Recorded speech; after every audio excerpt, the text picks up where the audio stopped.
ಲಲಿತಾ ಪರಮೇಶ್ವರಿಯ ಪಾದಕ್ಕೆ ನಮಸ್ಕಾರವನ್ನ ಮಾಡ್ತಾ, ಗುರು ಹಿರಿಯರನ್ನ, ಆರಾಧ್ಯ ದೇವರನ್ನ ಮನಸ್ಸಲ್ಲಿ ಸ್ಮರಣೆಯನ್ನ ಮಾಡ್ತಾ ಇವತ್ತಿನ ತರಗತಿಯನ್ನ ಪ್ರಾರಂಭ ಮಾಡೋಣ.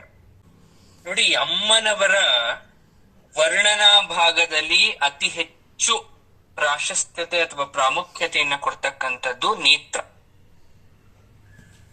ಕಣ್ಣುಗಳಿಗೆ ಬಹಳವಾದಂತಹ ಮಹತ್ವವನ್ನ ಇಲ್ಲಿ ಕೊಡ್ತಾ ಹೋಗ್ತಾರೆ ಶಂಕರಾಚಾರ್ಯರು. ಯಾಕಂದ್ರೆ ಒಂದು ಪದದಲ್ಲಿ, ಒಂದೇ ಒಂದು ಅಕ್ಷರದಲ್ಲಿ ಮುಗಿಸ್ತಕ್ಕಂಥ ಕಣ್ಣೆಲ್ಲ ಜಗನ್ಮಾತೆ. ಕಳೆದ 2-3 ತರಗತಿಗಳಿಂದ ಬರೀ ಕಣ್ಣಿನ ಬಗ್ಗೆನೆ ಓದ್ತಿದ್ರು ಕೂಡ ಶಂಕರಾಚಾರ್ಯರು ಮತ್ತಷ್ಟು ಕಣ್ಣುಗಳ ಬಗ್ಗೆ ವರ್ಣನೆ ಮಾಡ್ತಾ ಹೋಗ್ತಾರೆ. ಹಾಗೆ 53ನೇ ಶ್ಲೋಕದಲ್ಲಿ ಕಣ್ಣಿನ ಬಣ್ಣಗಳ ವರ್ಣನೆ ಮಾಡಿದ್ರೆ, 54ನೇ ಶ್ಲೋಕದಲ್ಲಿ ಮತ್ತೆ ಅದೇ ಕಣ್ಣಿನ ಬಣ್ಣಗಳ ವರ್ಣನೆ ಹೇಗಿದೆ ಅಂತ ಮುಂದುವರಿಸಿ ಗಂಗಾ, ಯಮುನಾ, ಸರಸ್ವತಿ, ಶೋಣ ಅಂತ ಕರಿತೀವಿ. ಶೋಣ ನದಿಗಳು ಅಂದ್ರೆ ಗಂಗಾ, ಯಮುನಾ, ಸರಸ್ವತಿ. ಈ ಶೋಣ ನದಿಗಳೇ ತಾಯಿ ಕಣ್ಣು ಅಂದ್ರೆ ಈ ತರ ಪುಣ್ಯ ತೀರ್ಥ ಅಂತ ಹೇಳಿ ಮತ್ತೆ ಅದನ್ನ ಮುಂದುವರ್ಸ 55ನೇ ಶ್ಲೋಕದಲ್ಲಿ ದೇವಿ ಕಣ್ಣನ್ನ ಮುಚ್ಚುವಿಕೆ ಮತ್ತು ತೆರೆದ್ ಹೇಗೆ ಅಂತಕ್ಕಂಥ ವರ್ಣನೆಯನ್ನ ಮಾಡ್ತಾರೆ. ಅಮ್ಮ ಕಣ್ಮುಚ್ಚಿದ್ರೆ ಏನಾಗುತ್ತೆ, ಕಣ್ಬಿಟ್ರೆ ಏನಾಗುತ್ತೆ ಅನ್ನುವ ವರ್ಣನೆಯನ್ನ ಮಾಡ್ತಾರೆ. ಅಷ್ಟಕ್ಕೆ ನಿಲ್ಲಿಲ್ಲ, ತಾಯಿ ಕಣ್ಣನ್ನ ನೋಡಿ ಮೀನುಗಳು ಭಯಪಟ್ಟವಂತೆ, ನದಿ ಸಮುದ್ರದಲ್ಲಿ ಇರ್ತಕ್ಕಂಥ ಮೀನುಗಳೇ ಭಯಪಡ್ತಂತೆ. ಅದನ್ನ 56ನೇ ಶ್ಲೋಕದಲ್ಲಿ ಹೇಳ್ತಾರೆ. ಇಷ್ಟು ವಿಶೇಷ. ಮತ್ತೆ ಅದೇ ಕಣ್ಣಿನ ಬಗ್ಗೆ ವರ್ಣನೆ ಮಾಡ್ತಾ ಸೌಭಾಗ್ಯದ ಬಗ್ಗೆ ಮುಂದುವರಿದು ಅಮ್ಮನವರ ಆ ಒಂದು ಮಹಿಮೆ ಬಗ್ಗೆ ಹೇಳ್ತಾ 58ನೇ ಶ್ಲೋಕದ ತನಕನೂ ಕಣ್ಣಿನ ಬಗ್ಗೆ ಹೇಳ್ತಾರೆ. 58, 50, 51, 52ರಿಂದ 58ನೇ ಶ್ಲೋಕದ ತನಕನೂ ಕೂಡ ಅಮ್ಮನವರ ಕಣ್ಣಿನ ಬಗ್ಗೆ ವರ್ಣನೆ ಮಾಡ್ತಾರೆ. ಇವತ್ತಷ್ಟು ಕಣ್ಣಿನ ವರ್ಣನೆಯನ್ನ ನಾವು ಒಂದು ತರಗತಿಯಲ್ಲಿ ತಿಳ್ಕೊಳ್ಳೋಣ. ಆಗ ಅದು ತುಂಬಾ ಚೆನ್ನಾಗಿ ನಮ್ಗೆ ಕನೆಕ್ಟ್ ಆಗ್ತದೆ. ಮೊದಲಿಗೆ 53ನೇ ಶ್ಲೋಕದಲ್ಲಿ ಅಮ್ಮನವರ ಕಣ್ಣಿನ ಬಣ್ಣದ ಬಗ್ಗೆ ಹೇಳ್ತಾರೆ. ತ್ರೈವರ್ಣ್ಯಂ ಅಂತ, ವಿಭಕ್ತ ತ್ರೈವರ್ಣ್ಯಂ ವ್ಯತಿಕರಿತ ಲೀಲಾಂಜನತೆಯ ಅಂತ 3 ಬಣ್ಣ ತ್ರೈವರ್ಣ್ಯ ಅಂತ ಹೇಳ್ಬಿಟ್ರು. ಹಾಗಾದ್ರೆ ಅದ್ ನೋಡಿದ ತಕ್ಷಣ ನಮ್ಗನ್ಸದೇನೋ ತ್ರೈವರ್ಣ್ಯ ಅಂತ ಹೇಳಿದ್ದಾರೆ. ಹಾಗಾದ್ರೆ ಶಂಕರ ಭಗವತ್ಪಾದರು 3 ಕಣ್ಣಿನ ಬಗ್ಗೆ ಹೇಳಿದ್ರು ಹಿಂದಿನ ಶ್ಲೋಕದಲ್ಲಿ. ಇಲ್ಲೂ 3 ಕಣ್ಣೇ ಬರೋದು. ಅಷ್ಟೇನಾ? ಅಷ್ಟೇ ಅಲ್ಲ. ತ್ರೈವರ್ಣ್ಯ ಅಂದ್ರೆ ತ್ರಿಗುಣಗಳ ಆಧಾರ. ಇಚ್ಛಾ, ಜ್ಞಾನ, ಕ್ರಿಯಾಶಕ್ತಿಗಳು ತಾಯಿಯ 3 ಕಣ್ಣುಗಳನ್ನ ಪ್ರತಿಬಿಂಬಿಸ್ತವೆ. ಯಾವತ್ತು ಯಾಕೆ ಜ್ಞಾನವನ್ನ ಬೆಳೆಸ್ಕೊಳ್ಳಿ ಅಂತ ಹೇಳೋದ್ ಗೊತ್ತಾ? ಯಾಕಂದ್ರೆ ಅದು ಸತ್ವಗುಣ. ಇಚ್ಛಾಶಕ್ತಿ ಅಂತಕ್ಕಂಥದ್ದು ರಜೋಗುಣಕ್ಕೆ ಸಂಬಂಧಪಟ್ಟದ್ದು, ಕ್ರಿಯಾ ಶಕ್ತಿ ಅಂತಕ್ಕಂಥದ್ದು ತಮೋಗುಣಕ್ಕೆ ಸಂಬಂಧಪಟ್ಟಿದ್ದು. ಇದರಿಂದ ಏನ್ ಅರ್ಥ ಆಯ್ತು ನಿಮಗೆ? ನೋಡಿ, ಬಹಳ ಸರಳವಾಗಿ ಹೇಳ್ತಾರೆ ನಮಗೆ. ಬಿಳಿ ಬಣ್ಣದಾಗಿರ್ತಕ್ಕಂಥದ್ದು ಸತ್ವಗುಣ. ಒಂದು ಕಣ್ಣು ಬಿಳಿ ಬಣ್ಣ, ಅದು ಸತ್ವಗುಣ. ಅಂದ್ರೆ ಸಾತ್ವಿಕರಾಗಿರೋ, ತುಂಬಾ ಸಮಾಧಾನವಾಗಿ ಸಾತ್ವಿಕ ಜೀವನವನ್ನ ನಡೆಸ್ತಕ್ಕಂಥದ್ದು ಬಿಳಿ ಬಣ್ಣದ ಸಂಕೇತ ಅಮ್ಮನವರ ಒಂದು ಕಣ್ಣು. ಅದು ನಾವು ಜ್ಞಾನ ಶಕ್ತಿ ಅಂತ ಕೂಡ ಕರಿತೀವಿ. ಜ್ಞಾನ ಇದ್ದಂತ ಮನುಷ್ಯನಿಗೆ ಅಹಂಕಾರ ಬರಲ್ಲ. ಇಚ್ಛಾಶಕ್ತಿಗೆ ಪ್ರತೀಕವಾಗಿರ್ತಕ್ಕಂಥದ್ದು ಕೆಂಪು ಬಣ್ಣ ಇಂಡಿಕೇಟ್ ಮಾಡುತ್ತೆ. ಅದು ಇನ್ನೊಂದು ಕಣ್ಣು. ಅದ್ ಯಾವ ಕಣ್ಣು ನಾನು ಹೇಳದೆ ಬೇಡ, ಮಧ್ಯ ತ್ರಿನೇತ್ರದ ಅಂತ ನೀವೇ ಹೇಳ್ಬಿಡ್ತೀರಾ. ಇನ್ನು ತಮೋ ಗುಣಕ್ಕೆ ಸಂಬಂಧಪಟ್ಟಿರ್ತಕ್ಕಂಥದ್ದು ಕಪ್ಪು ಬಣ್ಣ, ಅದು ಕ್ರಿಯಾಶಕ್ತಿನ ಇಂಡಿಕೇಟ್ ಮಾಡುತ್ತೆ. ಹಾಗಾಗಿ ಜಗನ್ಮಾತೆ, ನಿನ್ನ ಕಣ್ಣು 3 ಬಣ್ಣ, 3 ಗುಣ ಉಳ್ಳದ್ದಾಗಿದೆ. ನೋಡಿ, ಎಲ್ರಿಗೂ ಕಣ್ಣಿದ್ಯಾ? ಕಣ್ಣು ಹೇಗಿರುತ್ತಪ್ಪ? ಕಣ್ಣು ಸಂಪೂರ್ಣವಾಗಿ ಶುಭ್ರವಾದಂತಹ ಬಣ್ಣ, ಬಿಳಿಯ ಬಣ್ಣ. ಬಿಳಿಯ ಬಣ್ಣದ ಮಧ್ಯದಲ್ಲಿ ಕಪ್ಪಾಗಿರ್ತಕ್ಕಂಥ ಕಣ್ಣು ಗುಡ್ಡೆ ಇರುತ್ತೆ ಯೂನಿವರ್ಸಲಿ. ಅದು ಕೆಲವೊಬ್ರಿಗೆ ಮಾತ್ರ ಬದಲಾಗಬಹುದು, ಅದು ಬೇಡ ನಮಗೆ. ಬಟ್ ಯೂನಿವರ್ಸಲ್ ತಗೊಂಡಾಗ, ಜಗತ್ನಲ್ಲಿ ಇರ್ತಕ್ಕಂಥ ಪ್ರತಿಯೊಬ್ಬರನ್ನು ತಗೊಂಡಾಗ ಕಣ್ಣು ಬಿಳಿ ಬಣ್ಣದಾಗಿರ್ತದೆ, ಮಧ್ಯ ಗುಡ್ಡೆ ಭಾಗ ಕಪ್ಪು ಬಣ್ಣದಾಗಿರುತ್ತೆ. ಅದೇ 3ನೇ ಕಣ್ಣು ಅಗ್ನಿ ನೇತ್ರ, ಯಾವಾಗ್ಲೂ ಕೆಂಪಾಗಿರುತ್ತೆ. ಸತ್ವಗುಣಕ್ಕೆ ಅಧಿಪತಿಯಾಗಿರ್ತಕ್ಕಂಥವನು ವಿಷ್ಣು ಅಲ್ಲ, ಬ್ರಹ್ಮ. ರಜೋಗುಣಕ್ಕೆ ಅಧಿಪತಿಯಾಗಿರ್ತಕ್ಕಂಥವನು ವಿಷ್ಣು, ತಮೋಗುಣಕ್ಕೆ ರುದ್ರ ಪ್ರಧಾನರಾಗಿರ್ತಾರೆ. ಹಾಗಾಗಿ ದೇವಿ ತ್ರಿಮೂರ್ತಿಗಳನ್ನ ತನ್ನ ತ್ರಿನೇತ್ರದಿಂದ ಸೃಷ್ಟಿ ಮಾಡಿದ್ಲು ಅನ್ನೋ ಹಿನ್ನೆಲೆ ನಿಮ್ಗೆ ಗೊತ್ತಿದೆ. ಜಗನ್ಮಾತೆ, ಜಗತ್ತಿಗೆ ಮೂಲಾಧಾರ ಆಗಿರ್ತಕ್ಕಂಥ ಮಹಾಶಕ್ತಿ ಆದಂತಹ ಮೊದಲು ಜಗನ್ಮಾತೆ ಸೃಷ್ಟಿ ಆಗ್ತಾಳೆ. 3 ಕಣ್ಣಿರುತ್ತೆ, ತ್ರಿಶೂಲ ಇರುತ್ತೆ. ತನ್ನ 3 ಕಣ್ಣಿನಿಂದ ತ್ರಿಮೂರ್ತಿಗಳನ್ನ ಸೃಷ್ಟಿ ಮಾಡ್ತಾಳೆ. ಸಾತ್ವಿಕ ಗುಣದಿಂದ ಬ್ರಹ್ಮನನ್ನ ಸೃಷ್ಟಿ ಮಾಡಿದ್ರೆ, ರಜೋಗುಣದಿಂದ ವಿಷ್ಣುವನ್ನ, ತಮೋಗುಣದಿಂದ ಮಹೇಶ್ವರನನ್ನ, ಶಿವನನ್ನ ಸೃಷ್ಟಿ ಮಾಡ್ತಾಳೆ. 3 ಜನ ಯುಗ ಪುರುಷರನ್ನ, ತ್ರಿಮೂರ್ತಿಗಳನ್ನ ಸೃಷ್ಟಿ ಮಾಡ್ತಾಳೆ. ಈ ಶ್ಲೋಕದಲ್ಲಿ ಬಿಳುಪು, ಕೆಂಪು, ಕಪ್ಪು ಬಣ್ಣ, ಸತ್ವಸ್ಸು, ರಜಸ್ಸು, ತಮಸ್ಸು ಅಂತ ಹೇಳಿದರೆ ಅದು ತಾಯಿಯ ಸೃಷ್ಟಿ, ಸ್ಥಿತಿ, ಲಯ ಮೂಲ ಕೂಡ. ಹಾಗಾಗಿ ತ್ರಿಮೂರ್ತಿಗಳನ್ನ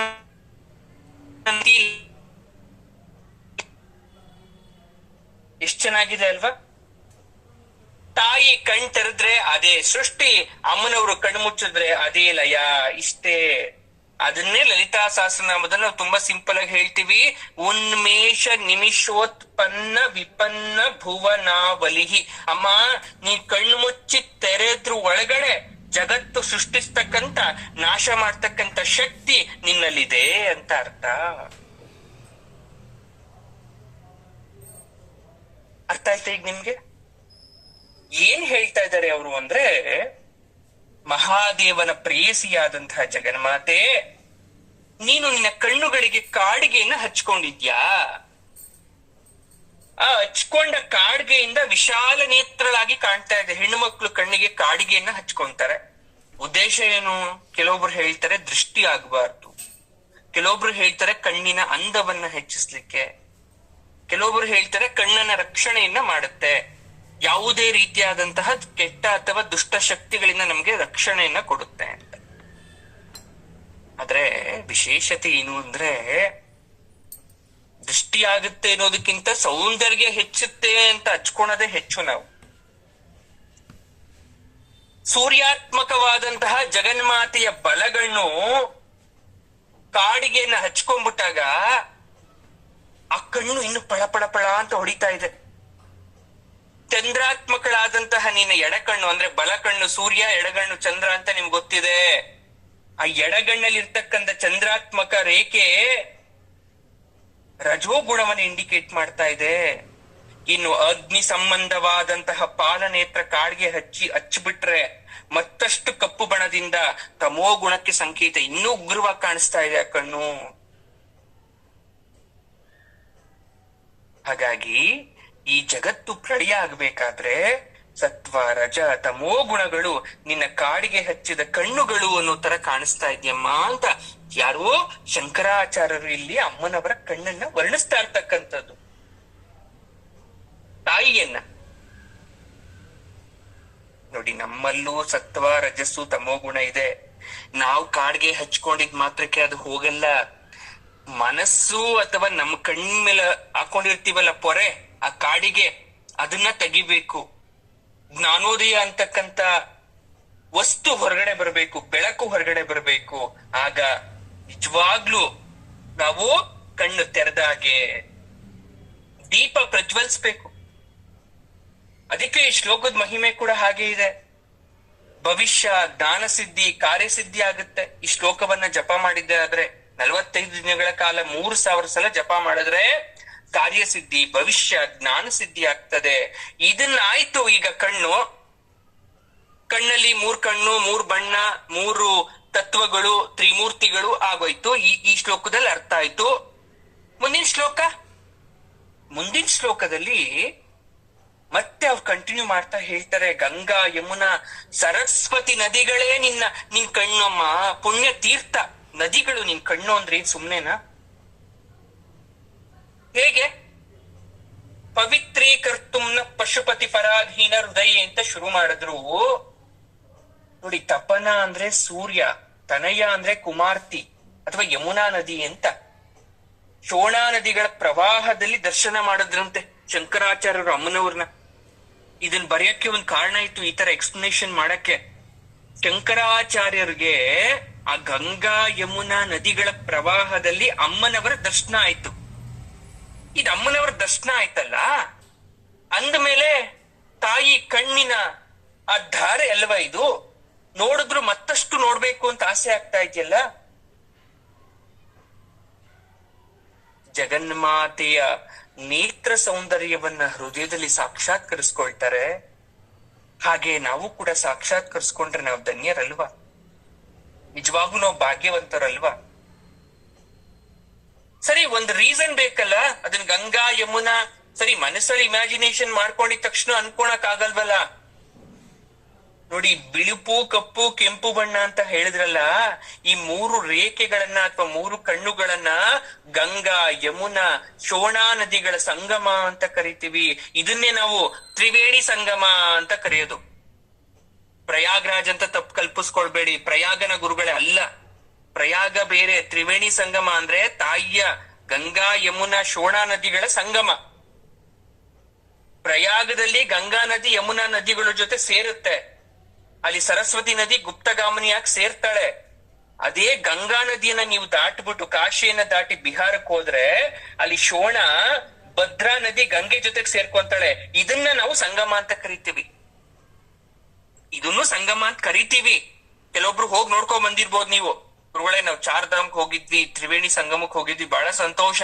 ಆದ್ರೆ ಈ ಶ್ಲೋಕದಲ್ಲಿ ಹೇಳ್ತಕ್ಕಂತ ತ್ರಿವೇಣಿ ಸಂಗಮ ಬೇರೆ. ಯಾವುದು?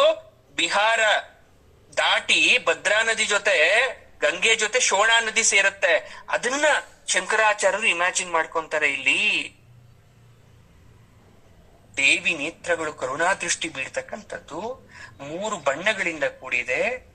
ಈ ಶೋಣಾ ನದಿಯನ್ನ ನಾವು ನದ ಅಥವಾ ಗಂಡು ನದಿ ಅಂತ ಕೂಡ ಕರಿತೀವಿ. ನೋಡಿ, ಎಲ್ಲ ನದಿಗಳು ಹೆಣ್ಣೆ. ನೀವ್ ಯಾವ್ದು ಬೇಕಾದ್ರೂ ತಗೊಳ್ಳಿ. ಗುರುಳೆ, ಕೃಷ್ಣಾ ನದಿ ತಪ್ಪು. ಅದು ಕೃಷ್ಣಾ ನದಿ ಅಲ್ಲ, ಅದು ಕೃಷ್ಣೇ ನದಿ.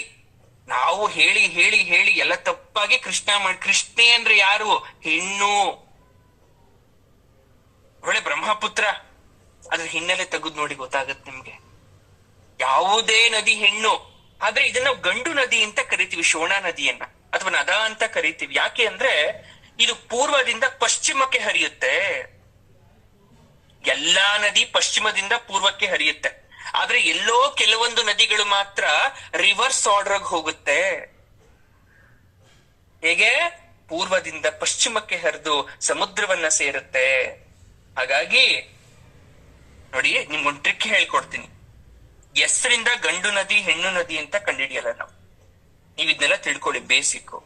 ಯಾವ್ಯಾವ ನದಿಗಳು ಪೂರ್ವದಿಂದ ಪಶ್ಚಿಮಕ್ಕೆ ಹರಿದು ಸಮುದ್ರವನ್ನ ಸೇರುತ್ತೋ ಆ ನದಿಗಳನ್ನ ಹೆಣ್ಣು ನದಿ ಅಂತ ಕರಿತೀವಿ. ಈಸ್ಟ್ ಟು ವೆಸ್ಟ್ ಹರಿಬೇಕದು ಫ್ಲೋಯಿಂಗ್.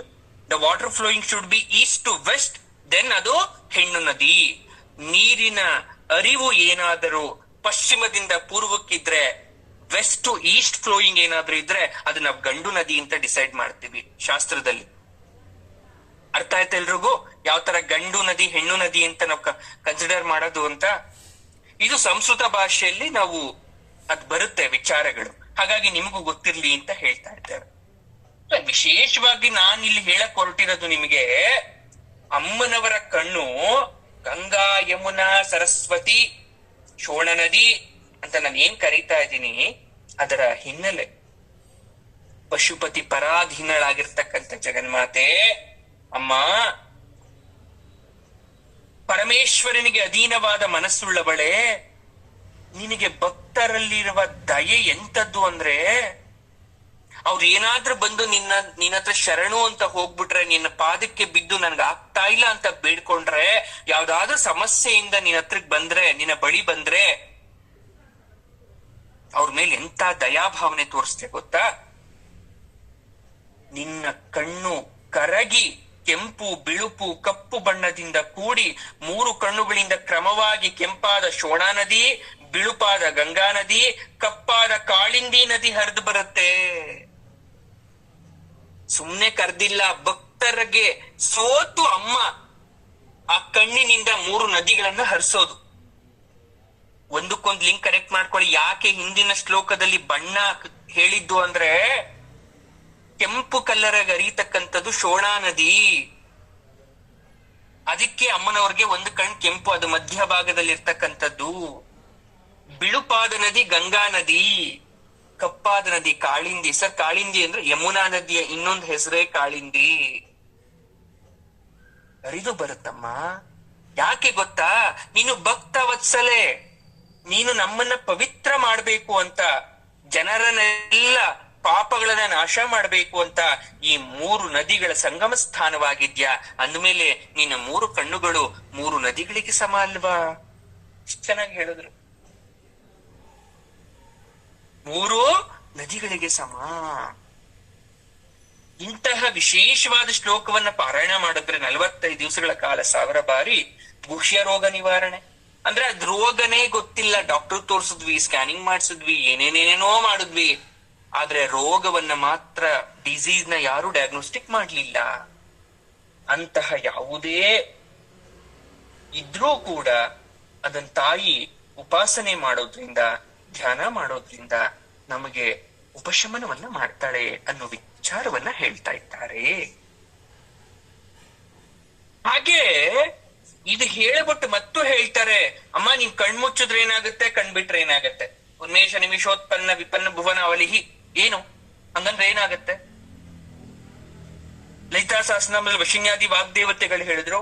ಶಂಕರಾಚಾರ್ಯರು ಹೇಳ್ತಾ ಇದ್ದಾರೆ, ನಿಮಿಷೋನ್ಮೇಷಾಭ್ಯಾಂ ಪ್ರಳಯ ಮುದಯಂ ಯಾತಿ ಜಗತಿ ತವೇತ್ಯ ಹುಸ್ಸಂತೋ ಧರಣಿಧರ ರಾಜನ್ಯತನೆಯೇ ಅಂತ ಅವರು ಹೇಳ್ತಾ ಇದ್ದಾರೆ. ವಶಿನ್ಯಾದಿ ವಾಗ್ದೇವತೆಗಳು ಒಂದರ್ಥದಲ್ಲಿ ಹೇಳಿದ್ರು ಲಲಿತಾ ಸಹಸ್ರನಾಮದಲ್ಲಿ.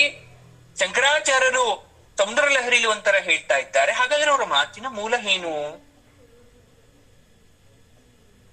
ಜಗನ್ಮಾತೆ ಎಲ್ಲಾ ದೇವತೆಗಳಂತೆ ರೆಪ್ಪೆಯನ್ನ ಮಿಟ್ಕ್ಸೋದಿಲ್ಲ ಅಂತ ನಾನು ಲಲಿತಾ ಸಹಸ್ರನಾಮದಲ್ಲಿ ಹೇಳಿದೀನಿ. ಅದೇ ವಿಚಾರ ಬರುತ್ತೆ ಇಲ್ಲಿ ಮತ್ತೆ. ಯಾವತ್ತು ರೆಪ್ಪೆಯನ್ನ ಮಿಟಿಕ್ಸಲ್ಲ. ಯಾವತ್ತು ತಾಯಿ ತನ್ನ ರೆಪ್ಪೆಯನ್ನ ಮಿಟಿಕ್ಸುವಳೋ ಅದು ಪ್ರಳಯ ಕಾಲದಲ್ಲಿ ಮಾತ್ರ. ಆಗ ಮರಣ ಸಂಭವಿಸುತ್ತೆ, ಭೂಕಂಪ ಆಗತ್ತೆ, ಬಿರುಗಾಳಿ ಆಗತ್ತೆ, ದಾವಾಗ್ನಿ ಆಗತ್ತೆ. ಆ ತಾಯಿಯ ಕ್ಷಣಕಾಲ ಕಣ್ಣು ರೆಪ್ಪೆಗಳ ಮಿಟಿಕ್ಸುವಿಕೆಯಲ್ಲಿ ವಿಶ್ವ ಸಾಕ್ಷಿಣಿಯಾದಂತಹ ಆ ತಾಯಿ ಸಾಕ್ಷಿ ವರ್ಜಿತಳಾಗ್ತಾಳೆ. ಅಂದ್ರೆ ವಿಶ್ವಕ್ಕೆ ಹುಟ್ಟಿಗೆ ಕಾರಣಳಾಗಿ ಸಾಕ್ಷಿಭೂತಳಾಗಿರೋಳು, ಅದೇ ವಿಶ್ವಕ್ಕೆ ಸಾಕ್ಷಿಯಾಗಿರೋಳು ವರ್ಜಿತ ಅಂದ್ರೆ ಅದನ್ನೆಲ್ಲ ನಾಶ ಮಾಡ್ತಾಳೆ.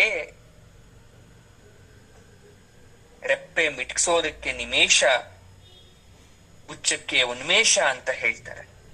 ಇದಕ್ಕೊಂದು ಕತೆ ಇದೆ ಗೊತ್ತಾ? ದೇವಿ ಭಾಗವತದಲ್ಲಿ ಬರ್ತದೆ. ದೇವಿ ಭಾಗವತದಲ್ಲಿ ಇದಕ್ಕೊಂದು ಕತೆ ನೋಡಿ. ನಿಬೋಧ ಅಂತಕ್ಕಂಥ ಒಬ್ಬ ವ್ಯಕ್ತಿ ಇರ್ತಾನೆ. ನಿಬೋಧ, ಅವನ್ ಯಾರು? ನಿಬೋಧ ನೃಪತಿಯ ಮಗ. ನಿಮಿ ಅಂತಕ್ಕಂಥ ದೊಡ್ಡ ರಾಜ ಅವನ್ ಏನ್ ಮಾಡ್ತಾ ಇರ್ತಾನೆ? ಯಾಗ ಮಾಡ್ತಾನೆ. ನಿಬೋಧ ನೃಪತಿಯ ಮಗ, ಅವನ ಮಗ ನಿಮಿ, ಅವನು ದೊಡ್ಡ ಯಾಗ ಮಾಡ್ತಾನೆ. ಅವ್ರ ಕುಲಗುರುಗಳಾದಂತ ವಶಿಷ್ಠ ಮಹರ್ಷಿಯನ್ನ ಕೋರ್ಕೊಳ್ತಾನೆ. ಗುರುಗಳೇ, ವಶಿಷ್ಠರೇ, ನಾನೊಂದು ಯಾಗ ಮಾಡ್ಬೇಕು ಅಂತಿದ್ದೀನಿ, ನೀವು ಪುರೋಹಿತರಾಗ್ಬೇಕು, ನೀವೇ ಮುಂದು ನಿಂತು ಈ ಯಾಗವನ್ನ ನಡೆಸ್ಕೊಡ್ಬೇಕು. ಯಾಗಕ್ಕೆ ಬೇಕಾದ ಎಲ್ಲ ಸಿದ್ಧತೆಗಳನ್ನ ಮಾಡ್ಕೊಳ್ತಾನೆ. ಆದ್ರೆ ವಶಿಷ್ಠರು ಹೇಳ್ತಾರೆ, ನೋಡಪ್ಪ, ಇಂದ್ರ ಯಾಗವನ್ನ ಪೂರ್ಣಗೊಳಿಸಿ ಬಂದು ನಾನ್ ನಿನ್ ಕೈ ಯಾಗ ಮಾಡಿಸ್ತೀನಿ. ಅದ್ ಎಷ್ಟು ವರ್ಷ ಬೇಕು ಗೊತ್ತಾ? ಇಂದ್ರ ಯಾಗ ಪೂರ್ತಿ ಮಾಡಕ್ 5,000 ವರ್ಷ. 5,000 ವರ್ಷ ಇಂದ್ರ ಯಾಗವನ್ನ ನಾನು ಮಾಡಿ ಆಮೇಲೆ ಯಾಗವನ್ನ ಮಾಡಿಸ್ತೇನೆ, ಅಲ್ಲಿವರೆಗೂ ಕಾದಿರ್ಬೇಕು ಅಂತ ವಶಿಷ್ಠರು ಆಜ್ಞೆ ಮಾಡ್ಬಿಟ್ರು. ಹಾಗೆ ಯಾಗವನ್ನ ನಿಲ್ಲಿಸ್ಲಾಗ್ದು. ಯಾಕಂದ್ರೆ ಸಂಭಾರಗಳೆಲ್ಲ ವೃತ್ತ ಆಗ್ತವೆ, ಹಾಳಾಗೋಗ್ಬಿಡ್ತವೆ. ಹೋಮಕ್ಕೆ ತಂದಿರ್ತಕ್ಕಂಥ ವಸ್ತುಗಳೆಲ್ಲ ಹಾಳಾಗ್ತವೆ. ನಿಮಗೆ ಆಗ್ತಾ ಇಲ್ಲ. ಇಲ್ಲ ಗುರುಗಳೇ, ನನ್ಗೆ ಈಗ್ಲೇ ಬೇಕು, ನೀವೇನ್ ಬೇಕಾದ್ರೂ ಹೇಳಿದ್ ಮಾಡ್ತೀನಿ, ನಿಮ್ ಕಾಲಕ್ ಬೀಳ್ತೀನಿ, ನಂಗೆ ಹೋಮ ಮಾಡ್ಕೊಡಿ, ಯಾಗ ಮಾಡ್ಕೊಡಿ. ಹೇಳ್ಬಿಟ್ರು ವಶಿಷ್ಠರು, ಇಲ್ಲ ಇಲ್ಲ ಇಲ್ಲ, ಆ ರೀತಿ ಎಲ್ಲ ನಾನು ನನ್ನ ಒಂದು ಕರ್ತವ್ಯಕ್ಕೆ ಲೋಪವನ್ನ ಎಸ್ಕೋದಲ್ಲ, ನಾನು ಮಾಡಲ್ಲ ಅಂತ ಹೊರಟೋಗ್ಬಿಟ್ರು. ಇಂದ್ರ ನಿಮಗಿಂತ ಹೆಚ್ಚಾಗಿ ದನಕನಗಳನ್ನ ಕೊಡ್ತಾನೆ. ನಾನು ರಾಜ ಆಗಿರ್ಬೋದು, ಬಟ್ ಇಂದ್ರ ದೇವಲೋಕದ ರಾಜ. ನಾನೇನು ಅವ್ರಿಗೆ ಸಂಭಾವನೆ ಕೊಡ್ತೀನಿ ಪೌರೋಹಿತ್ಯ ಮಾಡಕ್ಕೆ. ಅದಕ್ಕಿನ್ನ ಜಾಸ್ತಿ ಇಂದ್ರ ಕೊಡ್ತಾನೆ. ಆ ದುರಾಸೆಯಿಂದ ಈ ವಶಿಷ್ಠರು ನಮ್ಮ ವಂಶ ಪುರೋಹಿತರು ಅನ್ನೋದನ್ನ ಮರ್ತು ಬಿಟ್ಟು, ಒಂದು ಪೀಠಕ್ಕೆ ಗುರು ಅನ್ನೋದು ಮರ್ತು ಬಿಟ್ಟು ಈ ತರ ಮೋಸ ಮಾಡ್ತಾ ಇದ್ದಾರ. ಗುರುಪೀಠದ ಹೆಸರಲ್ಲಿ ವ್ಯವಹಾರ ಮಾಡ್ತಾ ಇದ್ದಾರ. ವಶಿಷ್ಠರು ಹೋಗ್ಬಿಟ್ರು. ಅದನ್ನ ತಿಳಿದು ನಿಮಿ ಯೋಚನೆ ಮಾಡ್ತಾನೆ, ವಶಿಷ್ಠರಿಲ್ಲ ಅಂದ್ರೆ ಏನಾಯ್ತು? ಈಗ ನನ್ ಮನೆ ಏನೋ ಪೂಜೆ ಮಾಡಿಸ್ಬೇಕು, ಒಬ್ಬ ಗುರುಗಳ ಹತ್ರ ಹೋಗ್ತೀನಿ ಪೌರೋಹಿತ್ಯ ಮಾಡ್ಕೊಡಿ ಅಂತ. ಇಲ್ಲ ನಾನ್ ಬರಲ್ಲ, ನಾನು ಬೇರೆ ಕಡೆ ಪೂಜೆ ಇದೆ ಅಂತಾರೆ. ನನ್ ಪೂಜೆ ನಿಂತೋಗ್ಬಿಡುತ್ತಾ? ಬೇರೆಯವ್ರ ಹತ್ರ ಹೋಗ್ತೀನಿ. ನೀವಿಲ್ಲ ಅಂದ್ರೆ ಇನ್ನೊಬ್ರು. ನಿಮಿ ಯೋಚನೆ ಮಾಡ್ತಾನೆ, ಆಲಸ್ಯ ಆಗ್ಬಾರ್ದು, ಯಾಗ ನಿಲ್ಬಾರ್ದು. ಗೌತಮ ಮಹರ್ಷಿಗಳ ಹತ್ರ ಹೋಗ್ತಾನೆ, ಆಗ್ಬೇಕು ಅಂತ ಪ್ರಾರ್ಥನೆ ಮಾಡ್ತಾನೆ. ನಂಗೆ ಯಾಗ ಮಾಡ್ಬೇಕು ಅನ್ಕೊಂಡಿದೀನಿ, ನೀವೇ ಪುರೋಹಿತರಾಗ್ಬೇಕು ಅಂತ. ಅವನ ಕೋರಿಕೆಗೆ ಒಪ್ಕೊಂಡಂತಹ ಗೌತಮ ಮಹರ್ಷಿಗಳು ಯಾಗವನ್ನ ಪೂರ್ತಿಯಾಗಿ ನಿರ್ವಿಘ್ನವಾಗಿ ಪೂರ್ಣಗೊಳಿಸ್ಬಿಡ್ತಾರೆ. 5000 ವರ್ಷ ಆಯ್ತು. ಬಂದ್ರು ವಶಿಷ್ಠರು. ನಿಮಿ ಹೇಳಿದ್ದ ಪೂಜೆ ಮಾಡ್ಕೊಡಿ ಗುರುಗಳೇ ಅಂತ, ಹೋಮ ಮಾಡಿ ಅಂತ. ಆದ್ರೆ ಅವರು ಬರೋಷ್ಟ್ರಲ್ಲಿ ನಿಮಿಯ ಯಾಗ ಪೂರ್ಣ ಆಗಿದೆ. ಸ್ವಲ್ಪ ತಿಂಗಳಾದ್ಮೇಲೆ ಹೋಮ ನಡ್ತಕ್ಕಂತ ಜಾಗದಲ್ಲಿ ಬಳಲಿದ್ದ. ಹೋಮ ಮಾಡಿಸಿ ನಿಮಗೆ ಆಯಾಸ ಆಗಿತ್ತು.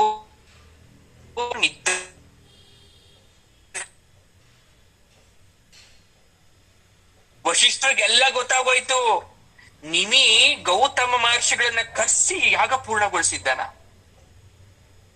ತಾಮಸ ಮೂರ್ತಿಯಾಗಿ ನಿಮಿಯನ್ನು ಶಪಿಸ್ತಾ ಇದ್ದಾರೆ. ಕೋಪ. ದೂರ್ವಾಸ, ವಿಶ್ವಾಮಿತ್ರ, ವಶಿಷ್ಠರು ಅಂದ್ರೆ ಸುಮ್ನೆನಾ? ಎಷ್ಟು ತಪಸ್ಸಿತ್ತು ಅಷ್ಟೇ ಕೋಪ ಅವ್ರಿಗೆ. ಅರೆಕ್ಷಣ ಇಂದು ಮುಂದೆ ಯೋಚನೆ ಮಾಡ್ತಿರ್ಲಿಲ್ಲ. ದೇವತೆ ಆದ್ರೂ ಶಾಪ ಕೊಟ್ಬಿಡ್ತಿದ್ರು ಅವರು. ಕೋಪ ಬಂದ್ಬಿಡ್ತು ವಶಿಷ್ಠರಿಗೆ. ನಿನ್ನ ಶರೀರ ಪತನವಾಗಿ ಹೋಗ್ಲಿ ಅಂತ ಶಾಪ ಕೊಟ್ಬಿಟ್ರು.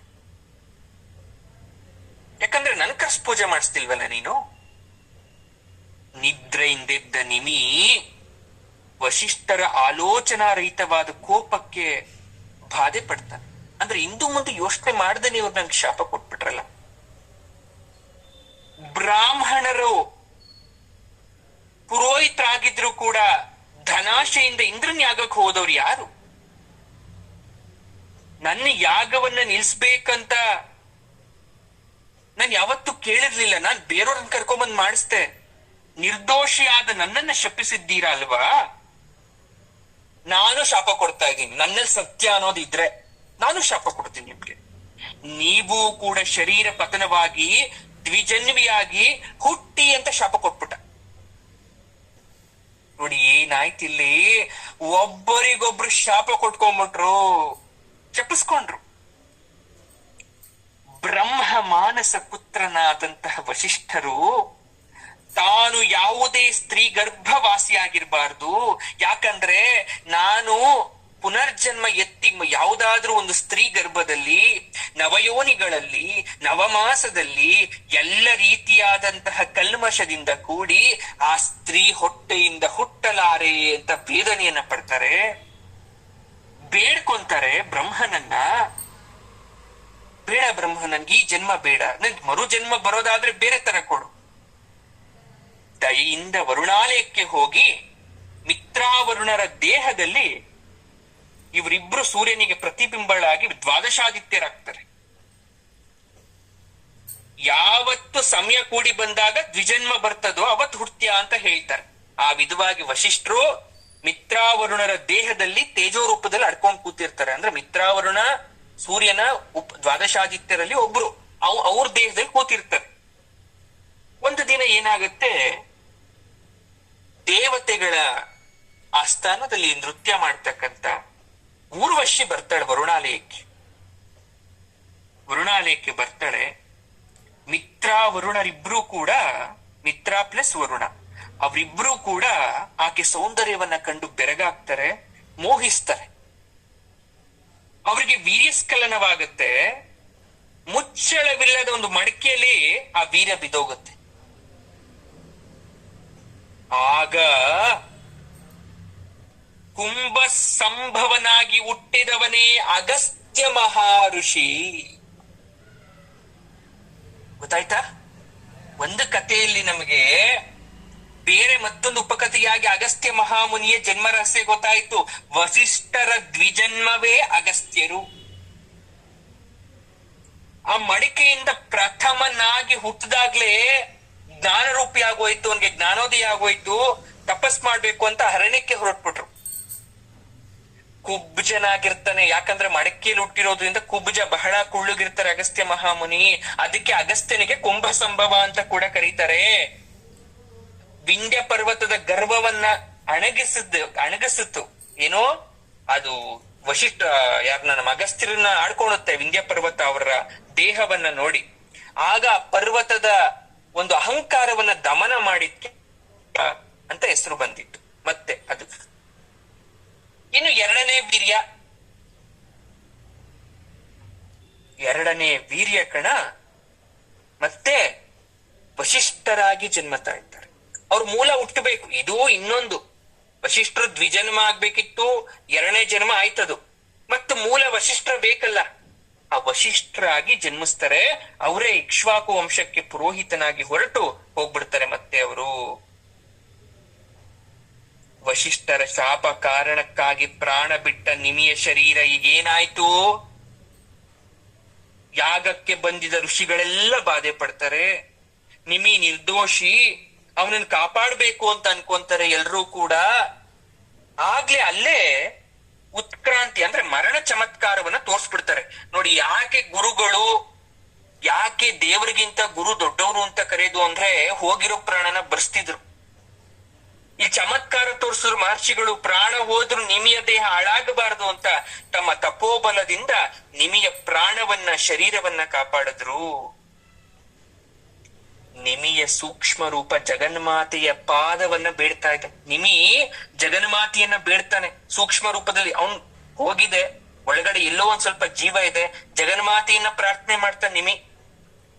ತದೇಕವಾಗಿ ಜಗದಂಬೆಯನ್ನ ಸಾವಿನಲ್ಲೂ ಕೂಡ ಧ್ಯಾನಿಸ್ತಾನೆ. ಜಗನ್ಮಾತೆ ಸಾಕ್ಷಾತ್ಕರಿಸ್ತಾಳೆ, ಅವನ ಪ್ರಾರ್ಥನೆಗೆ ಮೆಚ್ಚುತ್ತಾಳೆ. ಅಪಾರ ದಯೆಯಿಂದ ನಿನ್ಗೇನ್ ಬರಬೇಕೋ ಕೇಳ್ಕೊ ನಿಮಿ ಅಂತಾಳೆ ತಾಯಿ ಜಗನ್ಮಾತೆ. ತಾಯಿ, ಒಂದು ಸಲ ಪತನವಾದ ದೇಹದಲ್ಲಿ ನಾನು ಮತ್ತೆ ನೆಲೆಸಲು ಇಷ್ಟಪಡಲ್ಲಮ್ಮ. ನಂಗೆ ಈ ದೇಹ ಬೇಡ. ಜೀವ ಹೋಗಿ ಮತ್ತೆ ಆ ದೇಹಕ್ಕೆ ಜೀವ ಬರೋದು ನನಗೆ ಬೇಡ.